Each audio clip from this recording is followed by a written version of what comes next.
కావాలని అక్కడ యువత, మహిళలు, వృద్ధులు అందరినీ మించి వ్యవసాయదారులు ఆయనపై ఒక నమ్మకంతో, ఒక భరోసాతో, ఒక విశ్వాసంతో ఆయనకి అధికారం అప్పచెప్పారు. దాన్ని ఆయన ఒక బాధ్యతగా భావిస్తూ తన వయసును మర్చిపోయి నిధులు లేకపోయినా, అనేక రకాలైన అవాంతరాలున్న ప్రతిపక్షాలు సహకరించకపోయినా సమిష్టిగా ఐకమత్యంగా కృషి చేద్దాం. ఈ సందర్భంగా నేను కోరేది ఒక్కటే, మీరందరూ ఉత్సాహంగా ఉన్నారు. చిన్న చిన్న తేడాలుంటే మర్చిపోండి, అందరం కలిసి పనిచేద్దాం. వాళ్ళేదో అలా, వీళ్ళేదో ఇలా అని మర్చిపోండి. మనందరం ఒక్కటే అనేదే గుర్తుంచుకోండి. మనం ఇంకా చాలా సాధించగలం. ఎంతో చేయాల్సి ఉంది. ఇది ఆరంభం మాత్రమే. ఇంకా ఇది ట్రైలర్, సినిమా ముందుంది. అది మనం చూపిద్దాం. మన యొక్క ఎన్నో గత చరిత్రని తలుచుకోండి. ఎన్టీ రామారావు గారు ఇదే నవయువకుడి యొక్క 76వ జన్మదినోత్సవ సందర్భంగా మరొక్కసారి ఆయనకి జన్మదిన శుభాకాంక్షలు తెలుపుకుంటూ నేను సెలవు తీసుకుంటున్నాను. జై హింద్. నిత్యం పరితపించే నారా చంద్రబాబు నాయుడు గారు పుట్టినరోజు సందర్భంగా ఈరోజు మీ అందరి కలుసుకునే భాగ్యం కలిగింది. ముందుగా నిర్వాహకులకి ఇచ్చేసిన మీ అందరికీ వందనాలు తెలియజేసుకుంటూ, ఆయన గురించి మనం ప్రత్యేకంగా చెప్పుకోవాల్సిన అవసరం ఉంటుందని అయితే నేను భావించను. ఇక్కడ ఉన్న ప్రతి వాళ్ళకి, ముఖ్యంగా ఈ హైదరాబాద్ నగరంలో ఉన్న వాళ్ళకి, తెలుగుదేశం పార్టీ అభిమానులకి ఒక బాధ ఉన్నమాట వాస్తవం. అందుట్లో ఎలాంటి సందేహం కూడా లేదు. మరి ఈ పుట్టినరోజు తర్వాత అయినా సరే చంద్రబాబు నాయుడు గారు ఒక కన్ను ఇక్కడ ప్రదర్శించి మన యొక్క ఆకాంక్షల్ని తిరిగి పార్టీని తెలంగాణలో రెపరెపలాడించే దిశగా త్వరలోనే కమిటీని కూడా ఇవ్వబోతున్నారు. కమిటీ నిర్వాహకులు వాళ్ళ బాధ్యతగా తీసుకొని ముందుకెళ్తే ఆయన వాళ్ళని ప్రోత్సహించడానికి సిద్ధంగానే ఉన్నారు. చంద్రబాబు నాయుడు గారి పుట్టినరోజు సందర్భంగా ఈరోజు హైదరాబాద్ నగరంలో వివిధ ప్రదేశాల్లో పెద్ద ఎత్తున అభిమానులు, అలాగే పార్టీ కార్యకర్తలు, నాయకులు వారి యొక్క ఉత్సాహం చూసిన తర్వాత తెలుగుదేశం పార్టీ కార్యకర్తలకు లోటు లేదు, చంద్రబాబు నాయుడు గారికి లోటు లేదు.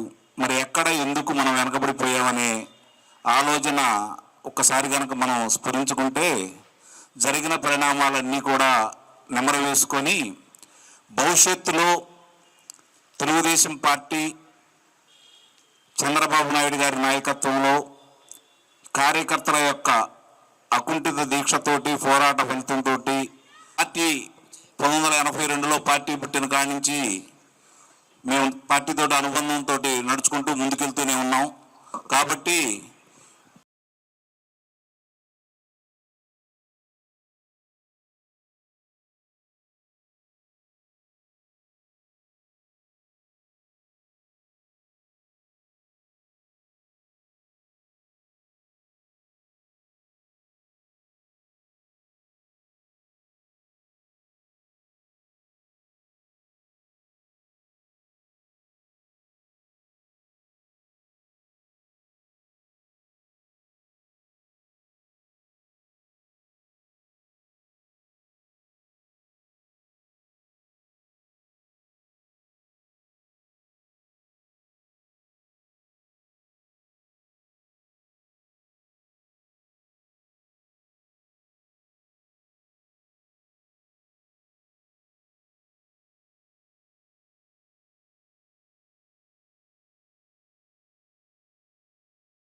ఆశించిన వేదిక మీద ఆసీనులైన పెద్దలు, అలాగే ఆహుతులందరికీ కూడా నమస్కారం. 76 వసంతాలు పూర్తి చేసుకొని 77వ సంవత్సరం అడిగిన నారా చంద్రబాబు నాయుడు గారికి మా తరపున, మీ అందరి తరపున కూడా మరొక్కసారి హృదయపూర్వక జన్మదిన శుభాకాంక్షలు తెలియజేస్తూ, గడిచిన 31 సంవత్సరాలుగా, అంటే చంద్రబాబు నాయుడు గారు 1978లో మొట్టమొదటిగా వారి శాసనసభలకు ఎన్నికైనా కూడా ప్రత్యేక పరిస్థితుల్లో ఆ రోజున పార్టీ కుటుంబం కలిపి సమిష్టిగా తీసుకున్న నిర్ణయ పర్యవసానం 1995లో వారు పార్టీ అధినేతగా, ముఖ్యమంత్రిగా 2 బాధ్యతలు తీసుకోవాల్సిన పరిస్థితులు క్రియేట్ అయిన తర్వాత ఈ 31 సంవత్సరాలుగా మన దైనందిక జీవితంలో వారు ఒక భాగంగా మారిపోయారు.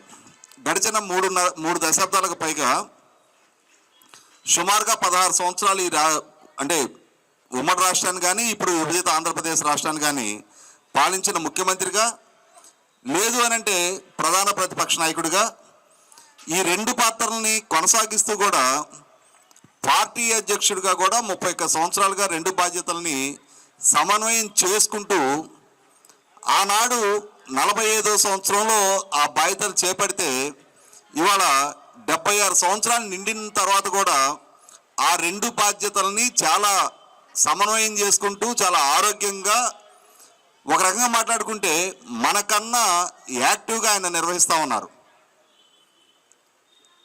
2024 సెప్టెంబర్ 27 నా పుట్టినరోజు.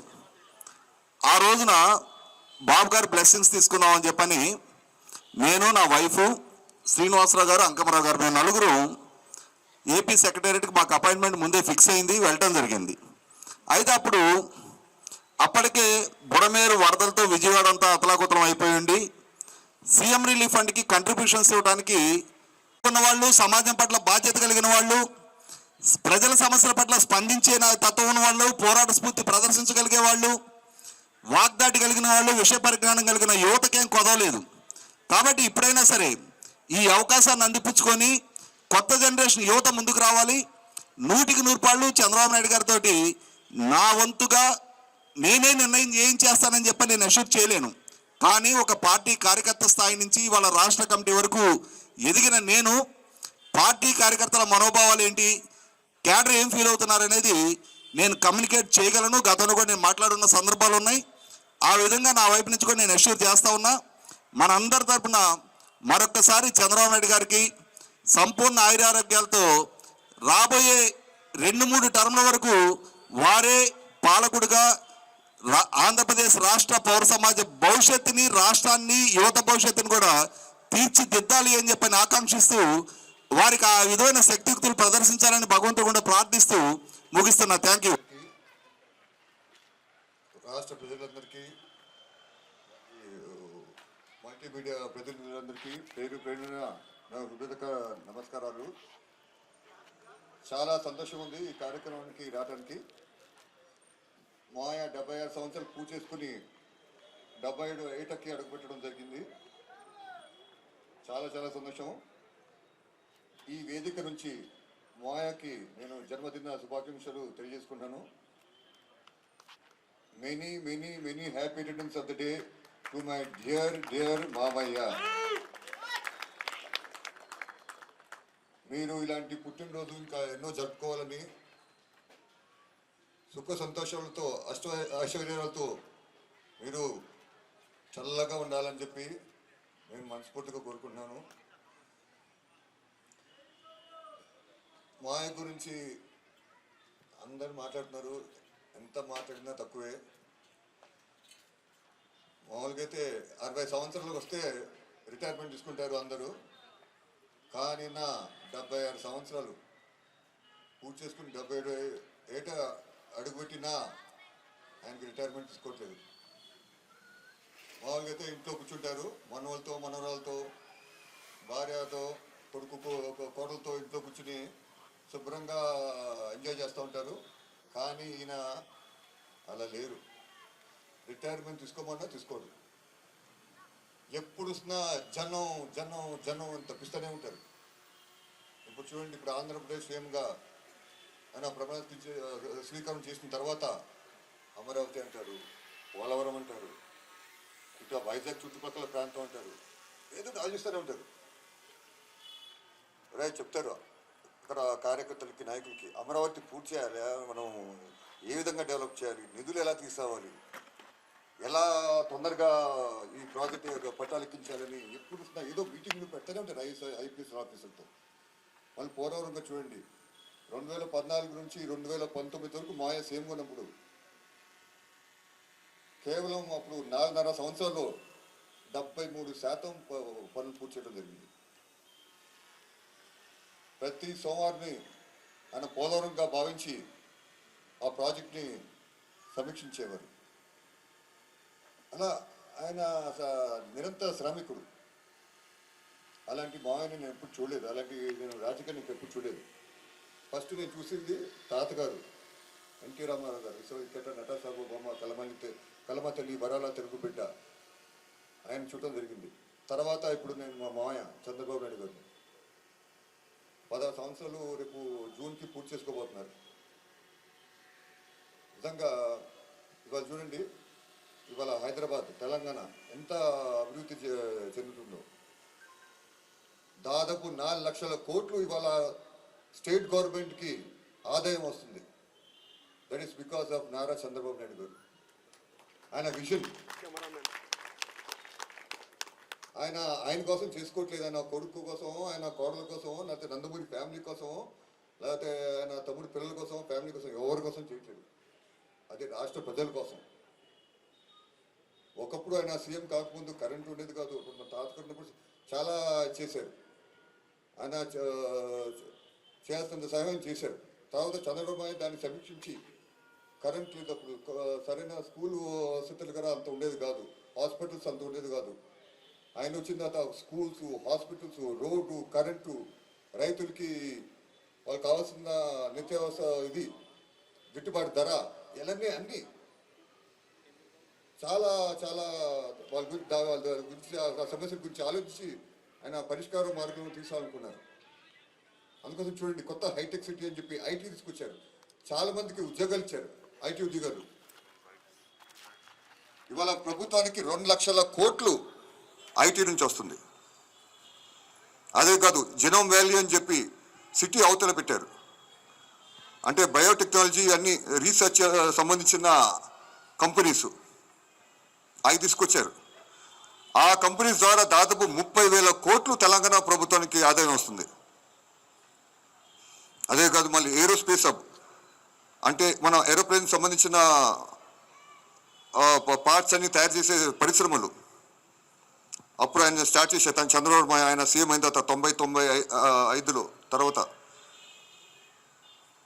ఇప్పుడు అది దాదాపు 25,000 నుంచి 28,000 కోట్లు వస్తుంది ఆ పరిశ్రమ నుంచి.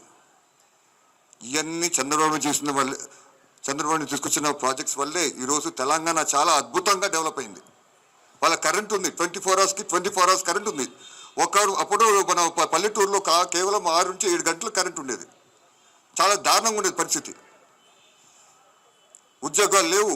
అప్పుడు నేషనలిజము, ఫ్యాక్షనిజము, హిందూ ముస్లిమ్స్ గొడవలు తెగ ఉండి. తర్వాత ఆయన ఐటీ తీసుకొచ్చిన తర్వాత అన్ని రూపురేఖలు మారిపోయినాయి. ఇవాళ చూడండి, outer ring road, inner ring road, international airport, metro. తర్వాత మన హైదరాబాద్ సిటీ కూడా సుందరీకరణ చేశారు, రోడ్ వైడింగ్ చేసి. అప్పుడు రాజశేఖర రెడ్డి గారు అనేవారు, కంప్యూటర్ ఐటీ తీసుకొస్తామంటే కంప్యూటర్ మీకు అన్నం పెడుతుందా అని అడిగేవారు. హేళన చేశారు. ఈయన చేసే ప్రోగ్రాం అన్నీ దగులుబాచే కార్యక్రమాలే, మీరు నమ్మకండి అని చెప్పారు. కానీ ఇవాళ ఆయన తీసుకున్న నిర్ణయాల వల్ల ఇవాళ తెలంగాణ రూపురేఖలు మారిపోయినాయి. వాళ్ళు చూడండి, మీరు ఫారిన్ కంట్రీస్ చూస్తే మీరు హైటెక్ సిటీ చూస్తే దాదాపు 200 కిలోమీటర్ల సిటీ అది ఇవాళ డెవలప్ అయింది. మీరు ఫైనాన్షియల్ డిస్ట్రిక్ట్ చూడండి, Jubilee hills, Banjara hills, Manikonda, తర్వాత మళ్ళీ గచ్చిబౌలి, శ్రీలంగపల్లి, కొండాపూరు, దానంతా రాయదుర్గం, ఇలా అన్ని ప్రాంతాలు అభివృద్ధి చెందినాయి. That is because of Nara Chandrababu Naidu గారు.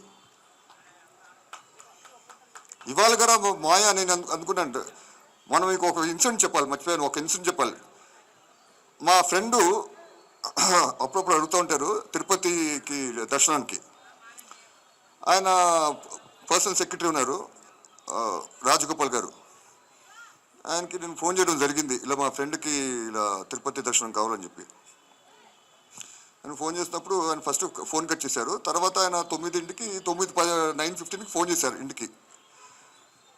సరే అడిగాను, రాజగోపాల్ గారు ఎక్కడున్నారు ఏంటంటే ఆఫీస్లో ఉన్నారండి. షాకే, ఆఫీస్లో ఏంటంటే నన్ను లేదండి మాయ ఉన్నారన్నారు. మాయ 9:15 అవుతుందండి, మాయ ఇక్కడ ఉంటాం ఏంటి, పడుకోలేదన్నారు. పడుకోవటం బాబు ఆయన పడుకునేది లేదు, ఆయన 9:30 వరకు 9:40 వరకు ఆఫీస్లోనే ఉంటున్నారని చెప్పారు. షాక్ తిన్నాను. మామూలు మనిషి కాదు బాబు మాయ. ఎప్పుడు ఏంటంటే ఏం చేస్తారంటే ఏదో మీటింగ్స్ ఉన్నాయండి, ప్రాజెక్ట్స్ గురించి ఏదో డిస్కషన్ చేస్తున్నారు, ఐటీ కంపెనీస్ కొంతమంది తీసేవాలంట, వాళ్ళ గురించి మీటింగ్స్ ఏదో ఉన్నాయి అని దాని గురించి ఆలోచిస్తున్నారు. చూడండి, మొన్న just about 2 months back. So నాకు రేరు అనండి, ఇలాంటి రాజకీయ నాయకుడు మన భారతదేశ చరిత్రలో ఉండరు. చాలా అరుదు మనిషి నిజంగా. ఆయన ఇంకా ఒక 15 సంవత్సరాలు ఇంకా సీఎంగా ఉండాలని మనస్ఫూర్తిగా కోరుకుంటున్నాను. ఎందుకంటే ఏదో స్వార్థం కదా, మా మావయ్య సీఎంగా ఉండాలని కాదు, ప్రజల కోసం. ప్రభుత్వాలు మారితే, పాలసీస్ అన్ని మారితే, ప్రాజెక్టులు పోతాయి, అన్నీ అవుతాయి. ఏకదాటిగా ఒకే ప్రభుత్వం ఉంటే పాలసీస్ మారం, వచ్చిన ఇన్వెస్ట్మెంట్స్ కూడా ఎక్కడ పోవు, అవి డెవలప్ అవుతూ ఉంటాయి. వచ్చేవాళ్ళు పెట్టుబడి పెట్టేవాళ్ళు కదా. ఆయన బ్లెస్సింగ్స్, నా బ్లెస్సింగ్స్, ఆయన మేలుడుగా నా సపోర్ట్ ఎప్పుడు ఉంటుంది మాయకి. ఆయన బతుకున్నంత కాలం ఎల్లప్పుడూ చల్లగా ఉండాలి, సంతోషంగా ఉండాలి. ఆయన ముఖ్యమంత్రి ఇలానే కొనసాగాలని నేను ఆ వెంకట స్వామిని ప్రార్థిస్తూ మీ అందరూ సెలవు తీసుకుంటున్నాను. Thank you. మీ కరతాళ ధ్వనులతో అరవింద్ కుమార్ గౌడ్ గారికి స్వాగతాన్ని తెలియజేయాల్సిందిగా కోరుకుంటున్నాం. అరవింద్ కుమార్ గౌడ్ గారు ఈ కార్యక్రమానికి వచ్చినందుకు మీ విలువైన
అందరినీ మా సోదరులు ముందే పరిచయం చేశారు. అందువలన కాలాతీతమైంది. విజయవాడలో ఉదయం నుంచి మధ్యాహ్నం 2-3 వరకు కార్యక్రమాలు చేసి ఇక్కడ కూడా కార్యక్రమాలు చేస్తున్నారని మిత్రుల ఆహ్వానం మేరకు వాయు వేగంతో ఇక్కడికి రావటం జరిగింది. ఏదేమైనా హైదరాబాద్ మహానగరంలో ఇంతమంది ఇక్కడున్న పరిస్థితుల్లో చంద్రబాబు నాయుడు గారి జన్మదినాన్ని నిర్వహించటానికి మీరందరూ వచ్చిన మీ అందరికీ, నిర్వహించే నిర్వాహక బృందానికి చేతులెత్తి నమస్కరిస్తున్నా. నిజంగా మీ యొక్క అభిమానాన్ని కొలవలేనిది, వెలకట్టలేనిది. చంద్రబాబు నాయుడు గారు జైలుకి వెళ్ళినప్పుడు కూడా ప్రపంచం కళ్ళు తెరిసే విధంగా గచ్చిబౌలి స్టేడియంలో మీరు ఆయనకి సంఘీభావం ప్రకటించారు. అది కూడా చరిత్రలో లిఖించదగినటువంటి రోజు, లిఖించదగినటువంటి ఘటన. ఆయనకి మీరు చేసినటువంటి రుణం తీర్చుకున్నారు. చంద్రబాబు నాయుడు గారు మీ అందరికీ తెలుసు, తెలుగుదేశం పార్టీ నిర్మాణంలో అన్న ఎన్టీ రామారావు గారు హైదరాబాదు నగరం నడిబొడ్డున తెలుగుదేశం పార్టీని స్థాపిస్తే తెలుగు జాతి యొక్క వైభవాన్ని చాటి చెప్పటం కోసం పార్టీని పెట్టారు ఆనాడు. అప్పటికి తెలుగు వాళ్ళకి గౌరవం క్షీణించిపోయింది. సహించలేని రామారావు గారు పార్టీని పెట్టి పూర్వం తెలుగు జాతికి ఎట్లయితే శాతవాహనులు, కాకతీయులు, శ్రీకృష్ణదేవరాయలు ఆ కాలంలో వైభవం ఉందో అది గుర్తు చేసి తీసుకురావాలని పార్టీని పెట్టి ఫలించే విధంగా కార్యక్రమాలు చేశారు. దేశంలో ప్రాంతీయ పార్టీ అయినా జాతీయ రాజకీయాలని శాసించినటువంటి పార్టీ ఆ రోజు అన్నగారి కాలంలో కానీ ఈరోజు బాబు గారి కాలంలో కానీ. ఎంఏ గ్రౌండ్స్లో చేసుకోవడం అనేది చాలా ఆనందంగా ఉంది. ఎందుకంటే ఈయన దగ్గర ఎవరైనా రాజకీయంలో ఒక తరం ఉంటారు, 2 తరాలు ఉంటారు, కానీ 3 తరాల నుంచి కూడా రాజకీయంలో అగ్రగణ్యులాగా మెలుగుతున్నా అంటే ఆయన క్రెడిటబిలిటీ అనేది నిలుపుకున్నాడు. ఈ రోజు వరకు కూడా చిన్న మచ్చ లేకుండా. అంతేకాకుండా ఇప్పుడు చంద్రుల్లో కూడా మచ్చ ఉండొచ్చు, కానీ మా చంద్రబాబు నాయుడు ఎక్కడా కూడా మచ్చ లేదని నేను అందరికీ చెప్పుకుంటున్నాను. అంతేకాకుండా ఈ రోజున హైటెక్ సిటీ కానీ, జినాం వ్యాలీ కానీ, ఎన్నో పార్కుల సుందరీకరణం కానీ, అంతేకాకుండా రైతుల యొక్క జీవితాలు కూడా మెరుగుపరిచిన వ్యక్తి మన చంద్రబాబు నాయుడు గారు. ఈ రోజున అదేవిధంగా మన నారా లోకేష్ గారు కూడా ఆయన అడుగుల్లోనే నడుస్తూ ప్రజల మన్నలు ఎదుర్కొంటూ, అంతేకాకుండా రానున్న రోజుల్లో కూడా ఆయన అత్యంత విజయపదంగా సాగాలి అని చెప్పేసి మనందరం కూడా కోరుకుంటున్నాం. ఈ రోజున ఇక్కడికి వచ్చిన వేదిక మీదకి వచ్చిన ప్రతి ఒక్కళ్ళు కూడా ఎన్నో సంవత్సరాలుగా తెలుగుదేశాన్ని అంటిపెట్టుకొని తెలుగుదేశం పోటీ చేసినా చేయకపోయినా గత 23 సంవత్సరాలుగా తెలంగాణలో మనం అధికారంలో లేకపోయినా ఈ రోజు కూడా కదలి రండి అనే సాంగ్ వినపడితే తెలుగుదేశం కార్యకర్త యొక్క గూజు పంపులు వస్తున్నాయంటే అది నిజంగా వాళ్ళ రక్తంలో ఈడిపోయింది. ఈ రోజున ఏ జాతీయ పార్టీ కూడా తెలంగాణలో పెట్టలా. తెలంగాణలో పెట్టిన పార్టీ తెలుగుదేశం పార్టీ. ఇక్కడ మనం అగ్రగామిగా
ఇది కేవలం ఒక్కరితో సాధ్యమయ్యేది కాదు.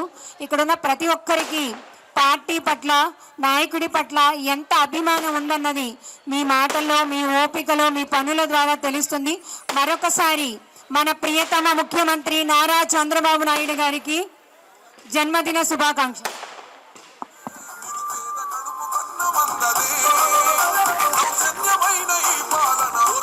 కొంచెం ఫోటో కోసం అందరూ కాస్త దగ్గరగా నుంచోవలసిందిగా కోరుకుంటున్నాం.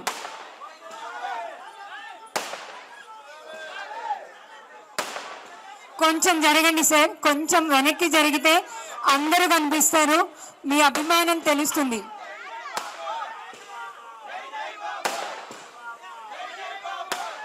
కొంచెం కొంచెం వెనక్కి జరగండి సార్, అందరూ కనిపిస్తారు, కొంచెం వెనక్కి జరగండి.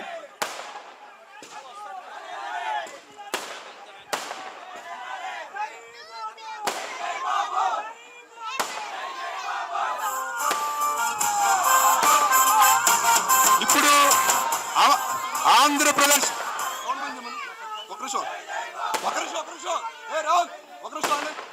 ఇప్పుడు ఆంధ్రప్రదేశ్కి ఎన్నో సంవత్సరాలుగా చీకట్లో ఉన్న ఆంధ్రప్రదేశ్కి రాజముద్ర అనేది అధికారికంగా ప్రకటించడం జరిగింది. ఈ సందర్భంలో ఈ అతిపెద్ద కేక్ని మనం కట్ చేయబోతున్నాం. జనార్దన్ గారి చేతుల మీద, అరవింద్ కుమార్ గౌడ్ గారి చేతుల మీద కట్ చేయబోతున్నాం.